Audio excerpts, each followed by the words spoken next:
Most people will go through life asleep, not because their eyes are closed, but because their mind is clouded, their soul is quiet, and their purpose forgotten. But if you are ready to see, this will be the most eye-opening 10 minutes of your life. 10 minutes is all it takes to change the course of your life, but not by doing more, by doing less, not by adding more noise, but by becoming silent, not by seeking answers, but by becoming aware. Because awareness is the first step to mastery. And without it, everything else is built on sand. It crumbles the moment life applies pressure. You wake up each day and your body moves, but your mind is already somewhere else, thinking about what needs to be done, what must be fixed, what went wrong yesterday, and what could go wrong today. This is the trap of unconscious living. It is not living at all. It is reacting. A loop of thought, emotion, reaction, thought, emotion, reaction. And in this loop there is no space for clarity. There is no room for truth.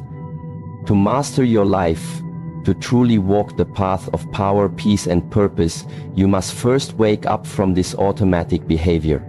And this waking up begins with awareness.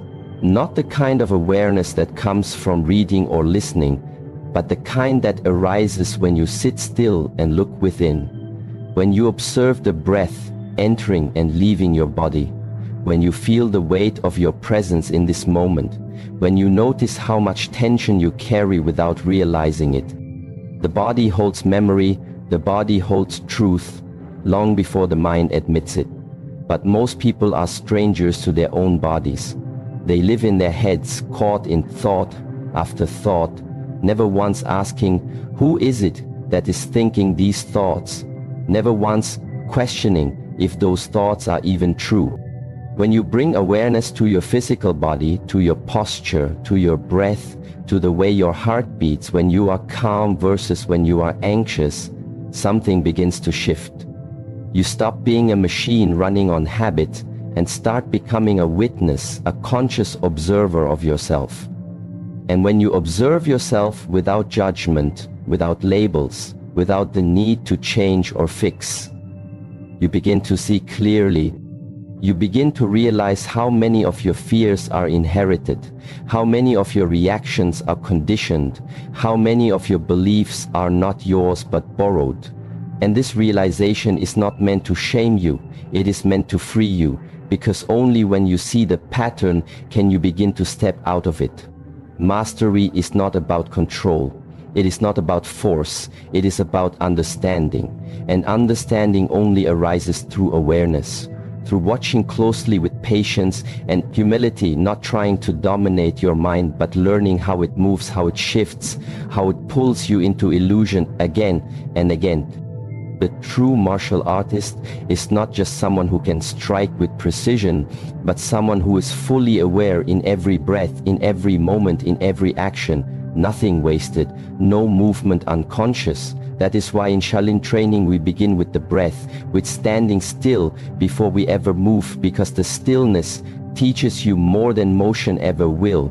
People think awakening is dramatic, like a thunderstorm or a flash of light, but often it is quiet, like snow falling, like leaves drifting slowly to the ground.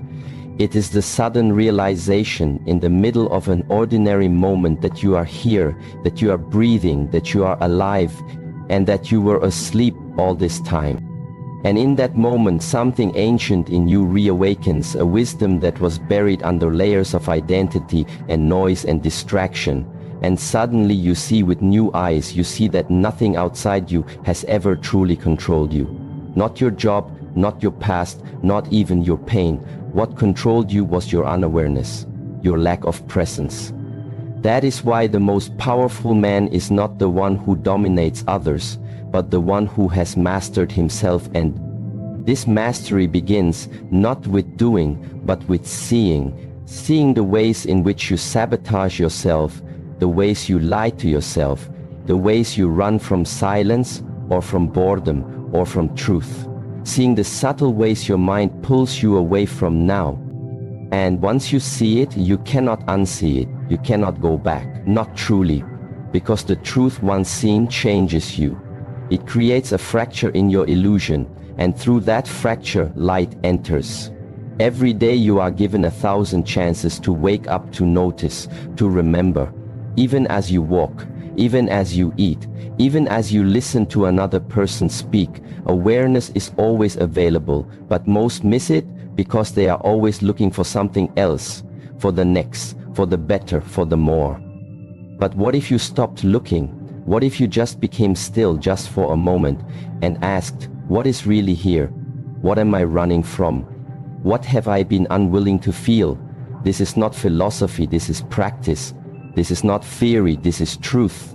And truth does not shout, it whispers. It waits patiently in the background until you are ready to turn around and face it.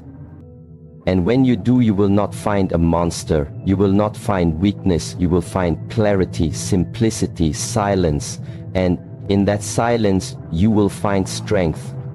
Not the loud kind, not the kind that needs to prove, but the kind that stands like a mountain, unmoved, untouched.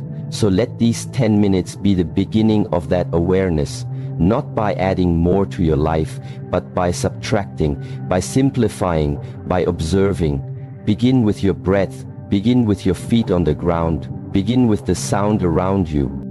And if you can master this moment not in thought but in awareness, then you have already taken the first and most important step toward mastering yourself, toward walking the path of discipline, of power, of peace, of true freedom, beyond fear, beyond confusion.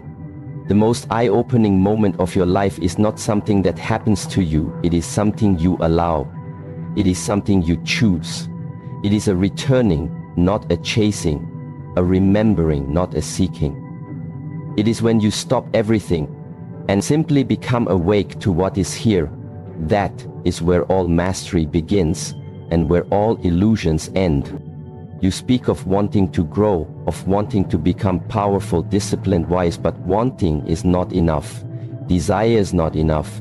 Even awareness, though it is the beginning, will not carry you the full way, because awareness without action is a seed that is never watered. It carries potential but never bears fruit. It remains dormant, waiting for you to step beyond knowing and into doing. This is where discipline enters, not as punishment, but as a sacred path. Discipline is not about controlling life. It is about aligning with it. It is about stepping into your own rhythm rather than being pulled by every emotion, every impulse, every opinion that crosses your path. It is waking up each morning and choosing to walk your path, even when comfort tempts you to stay still. Even when excuses whisper in your ear that you've done enough, that you'll try again tomorrow. You say you want to be peaceful, but your habits are chaotic. You say you want to be strong, but you avoid difficulty. You say you want truth, but you fill your mind with distraction. This is the conflict of modern living. People speak of transformation, but refuse to build the bridge that leads to it. And that bridge is daily, consistent effort. It is repetition. It is ritual. Not glamorous, not exciting, but powerful beyond words. In the temple, we do not begin with grand teachings. We begin with breath. We begin with silence. We begin with standing still for hours, watching the body, watching the mind, watching how quickly it wants to move, escape, distract. And it is here, in this discomfort, that discipline is born. Because discipline is not something you are born with. It is something you create, moment by moment, breath by breath, choice by choice. When you train the body, you train the mind. And when you train the mind, you train the spirit. They are not separate. What you do in one space affects all others. This is why even a simple act done with complete attention is more valuable than 100 thoughts of greatness that never manifest into action. You do not become strong by thinking about strength. You become strong by showing up again and again, especially when it is hard, especially when no one is watching, especially when it would be easy to quit. The path of mastery is not walked through emotion, it is walked through repetition. Emotions change like the weather. One day you are motivated, the next you are not. If you rely on emotion, you will always be unstable. Your growth will be inconsistent. Your peace will be fragile. Discipline is what remains when emotion fades. Discipline is the voice that says, I continue because I said I would. It is a form of devotion, not to outcome, but to the process, to the becoming, to the sharpening of the blade that is your spirit. Every challenge is a stone that sharpens you. Every moment of resistance is an opportunity to rise. This is not something that can be faked or forced. It must be cultivated, slowly, patiently, with humility. There are days when your mind will scream to stop, when your body will ache, when progress feels invisible, and on those days, many will retreat, but the one who endures, who understands that growth is not always visible, that the seed breaks beneath the surface before it rises into light, that is the one who begins to taste real power, because discipline is not found in the easy, it is forged in the fire of the difficult. And this fire is not your enemy, it is your teacher. It reveals who you truly are, not who you say you are, not who you pretend to be, but who you become. When life is hard, when your plans fail, when the way forward is unclear, and in those moments, discipline keeps your feet on the path. It keeps your heart steady. It keeps your mind from collapsing into fear or doubt. A disciplined life is not a life without freedom. It is the only life where true freedom exists.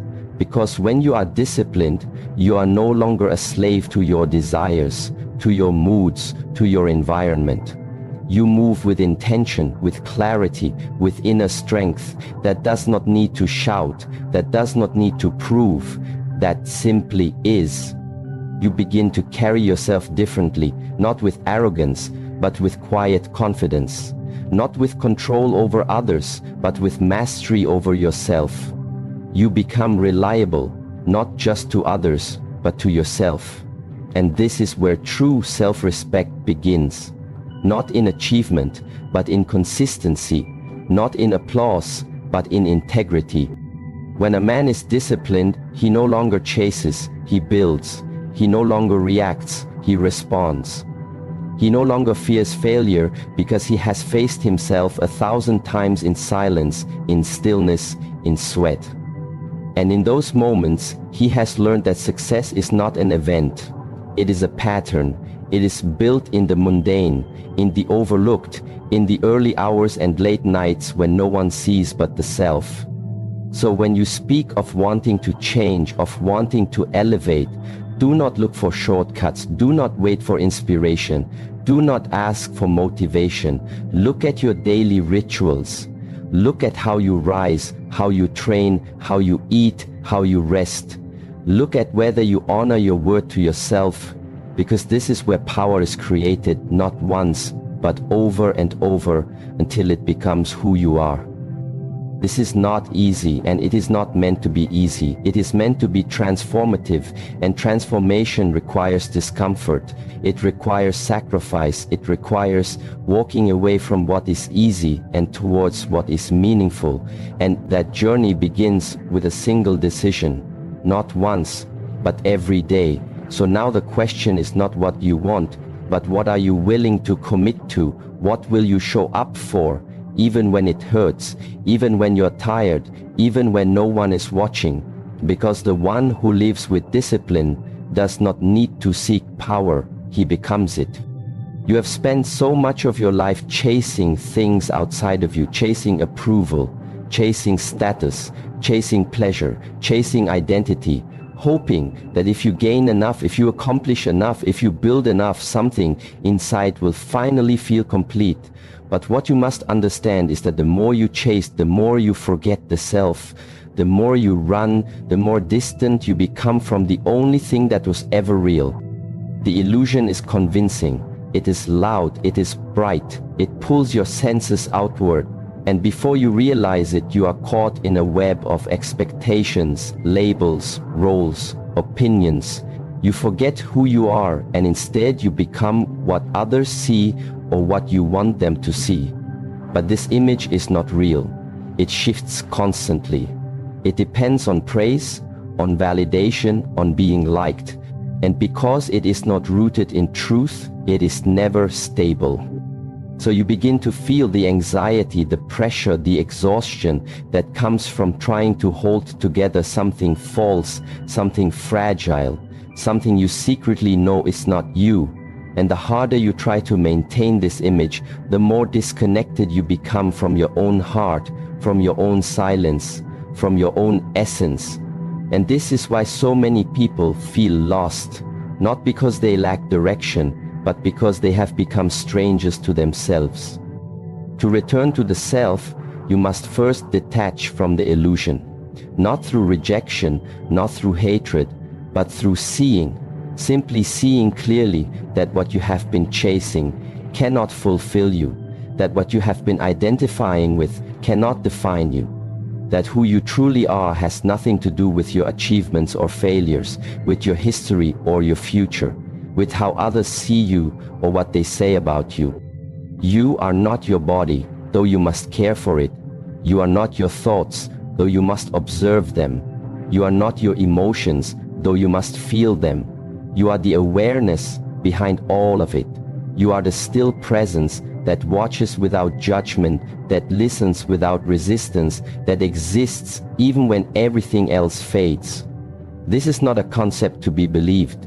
It is a truth to be experienced, and you will only experience it when you stop running, when you stop distracting, when you sit with yourself, not trying to become something more, not trying to be someone else, but simply being with what is here right now, without reaching, without effort, without masks. And when you do, you may feel uncomfortable because the silence will reveal everything you have hidden. The pain, the doubt, the fear, the loneliness, all the parts of yourself you have ignored. But if you can remain with it without turning away, you will begin to see that beneath all of it, there is something unshakable. There is a presence, a peace, a purity that has never left you. This is the self, and it cannot be damaged by failure. It cannot be inflated by praise. It is beyond words, beyond thought, beyond form. It is not concerned with the world's definitions. It does not need to be improved or fixed. It only needs to be remembered. The path to remembering is not found in more doing. It is found in less, in stillness, in solitude, in observing, not reacting, not judging, just witnessing. And this witnessing is the most powerful act you can perform, because it begins to dissolve the illusion not by force but by light. When you shine light on what is false, it disappears. Naturally, when you observe the ego, it loses its grip. When you see the stories you tell yourself without attachment, they begin to unravel, and in their place what remains is the clarity of being, the simplicity of presence, the truth of now. And from this place you begin to move differently, not to prove anything, not to impress, but because it flows from your center, from your truth. Your actions become more aligned, more graceful, more honest, not driven by fear, not driven by lack, but guided by inner stillness, by awareness. You realize that most of life's suffering comes not from what happens, but from your identification with what happens. From taking every thought personally, from believing every emotion defines you, from making every failure a reflection of your worth. But when you are rooted in the self, you no longer cling to what comes, and you no longer resist what goes. You become like the sky, untouched by the passing clouds. This detachment is not cold, it is not distant, it is clear, it is compassionate, it sees everything but is bound by nothing. It allows everything but clings to nothing. And from this space, life becomes simpler. Not easier, but clearer, because now you are no longer trying to control the world, you are mastering the self. And in mastering the self, you become immovable, not in a rigid way, but in a grounded way. You are not shaken by praise or blame, by gain or loss, because your sense of identity is no longer tied to these things. You are not seeking security in the world because you have found security within yourself. This is why all true power begins within. This is why all ancient teachings point inward, not to the stars, not to the mountains, not to others, but inward, because everything outside can be taken away, but what is within cannot be touched unless you forget it, unless you abandon it, unless you chase something less. So if you want peace, stop chasing noise. If you want freedom, stop clinging to identity. If you want truth, stop believing everything you think and begin instead to observe and remember and return. What you are looking for is not in the future. It is not in the next achievement, the next relationship, the next possession. It is already here. It always was. You were simply looking everywhere except where it truly lived. You are not lost. You are just distracted. And the moment you return to yourself, the moment you stop feeding the illusion, you will feel it. A quiet shift, a silent remembering, a sense of home that needs no words. The most powerful journey is not to another country or a higher title or a better version of yourself. It is the journey back to the self. And it begins not with movement but with stillness, not with effort but with surrender, not with seeking but with seeing. Detach from the illusion, return to the self, remember what you are and what you are not. This is the doorway to freedom, to clarity, to mastery, to peace. There is a part of you that knows you are meant for more, not in the sense of external achievement or applause, but in the sense of depth, in the sense of meaning, in the sense that your life is not just a series of tasks to complete or roles to play, but a path to walk with presence, a mission to embody with every breath and every action. And yet, this knowing is often buried beneath the noise, beneath the distractions, beneath the opinions and doubts of others who cannot see what you feel so deeply. You were not born to be ordinary. You were not born to simply exist, survive, repeat. You were born with a seed of something rare, something sacred. But that seed does not grow on its own. It requires courage. It requires sacrifice. It requires the willingness to walk alone at times, to be misunderstood, to face fear and walk anyway, to move forward without needing permission. Because true purpose does not wait for the world to agree with you, it waits for you to agree with yourself. There is a power inside you that is not loud, it does not scream for attention, it does not demand to be seen, it simply is. And when you learn to become still, to listen, to move from that power, you stop chasing and you start creating. You stop doubting and you start living from clarity. You stop hesitating and you begin to embody what you came here to do. This purpose is not something someone else can give you. It is not a title, it is not a job, it is not a label. It is the way you live, the energy you bring, the presence you carry. It is not found in the future, it is expressed now, through how you treat others, through how you speak to yourself, through how you rise after falling, through how you commit when things are uncertain, through how you serve not with pride but with humility. And the reason most people do not find this purpose is not because it is hidden. It is because they are too distracted, too afraid, too conditioned by comfort and approval.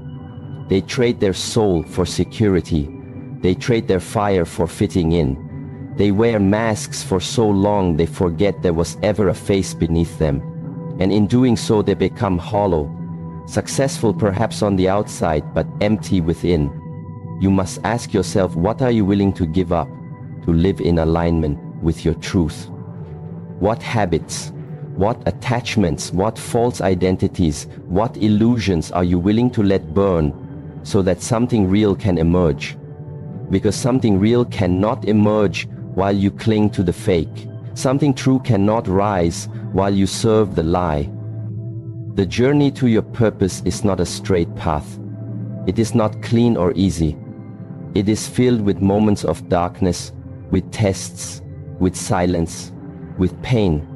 But all of it is necessary, because pain awakens you, it reveals what is false. It shakes you from sleep. It shows you where you have compromised too much.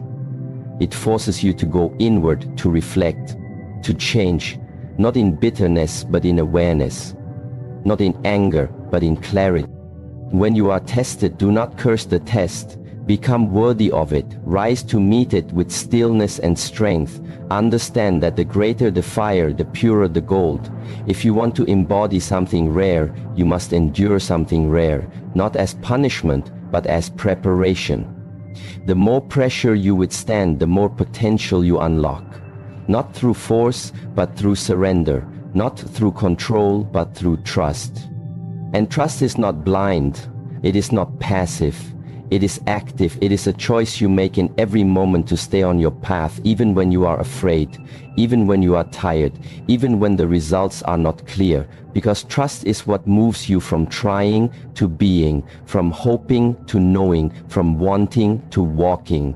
You begin to realize that your purpose is not always about doing more. Sometimes it is about being more aligned. Because when you are aligned, everything you do flows from that power.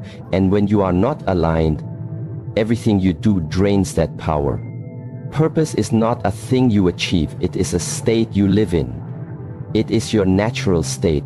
Once all the noise is removed, it is your original energy. Before you were told who to be, before you were shaped by fear, before you began to hide behind what you thought was acceptable. It is the real you, unfiltered, unchained, unshaken. And to live from this state is the greatest gift you can give, not just to yourself, but to the world.